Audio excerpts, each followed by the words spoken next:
बीरडी start. महोदय, भारत विशेषकर गांवों में ही बसता है और यद्यपि इन दिनों शहरी जनसंख्या बड़ी तेजी के साथ बढ़ रही है, पर यह आज भी सच है कि भारत ज़्यादातर गांवों में ही बसता है।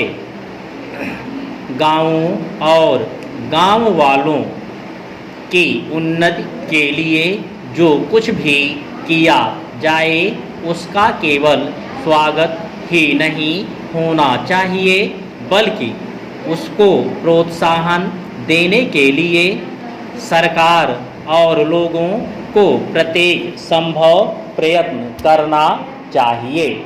महात्मा गांधी इसलिए गांव के विकास पर बहुत जोर दिया करते थे। यह एक बड़ा शुभ विचार है कि आज उनके जन्मदिन पर इस सामुदायिक विकास योजना को प्रारंभ किया जा रहा है। इस देश में सामुदायिक विकास और सामुदायिक योजना नए शब्द हैं, पर यह विचार बहुत पुराना है। इसका मौलिक तात्पर्य किसी एक दिशा में उन्नति के विपरीत चहुमुखी उन्नति से है। अधिक अन्न उपजाओ संबंधी कार्यक्रम से तथा विभिन्न राज्य सरकारों और गैर सरकारी संस्थाओं द्वारा देहात सुधार के क्षेत्र में किए गए कार्य के हमारे अनुभव से यह सिद्ध हो चुका है कि देहाती जीवन के सभी पहलू एक दूसरे से संबद्ध हैं और यदि एक एक पहलू को अलग अलग लिया जाए तो अस्थायी परिणाम प्राप्त नहीं हो सकता।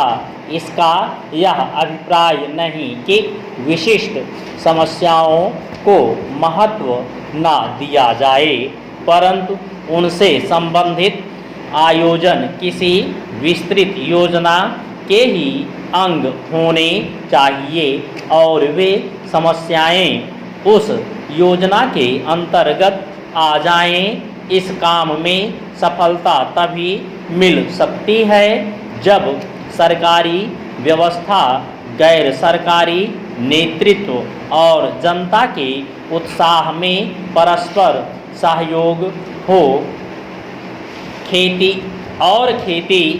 शिक्षा, स्वास्थ्य, सफाई, पशु सुधार तथा बेकारी दूर करना इत्यादि सभी प्रकार के काम एक साथ हाथ में लिए जाएं।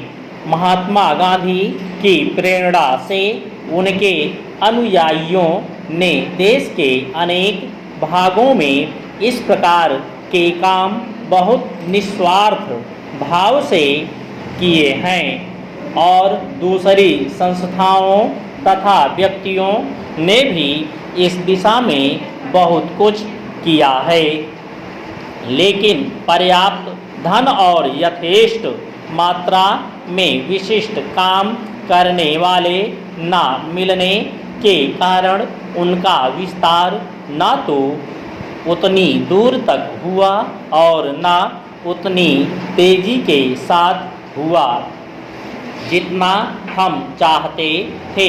भारत और अमेरिका के बीच जनवरी 1952 में हुए प्राविधिक सहयोग समझौते से इस दिशा में उन्नति की नवीन संभावनाएं पैदा हो गई हैं। चंद मेरा बराबर यह विश्वास रहा है कि भारतीय किसान खेती के काम में कुछ नौसिखिया नहीं और उसे इसका कई पीढ़ियों का अनुभव है। बिहार के किसानों ने पिछले 20 वर्षों में जिस तेजी के साथ नए प्रकार के गन्ने की खेती अपना ली है, उससे यह बात प्रमाणित हो जाती है कि भारतीय किसान लकीर का फकीर नहीं, जो नए सुधरे हुए तरीकों को अपनाना नहीं चाहता। इसलिए आवश्यकता इस बात की है कि उसे इस बात का संतोष और विश्वास दिला दिया जाए कि किसी नई पद्धति से या किसी नई किस्म की चीज़ उपजाने से उत्पादन अधिक होगा। देश के सामने खाद्यान्नों का प्रश्न अत्यंत महत्व का है। स्टॉप।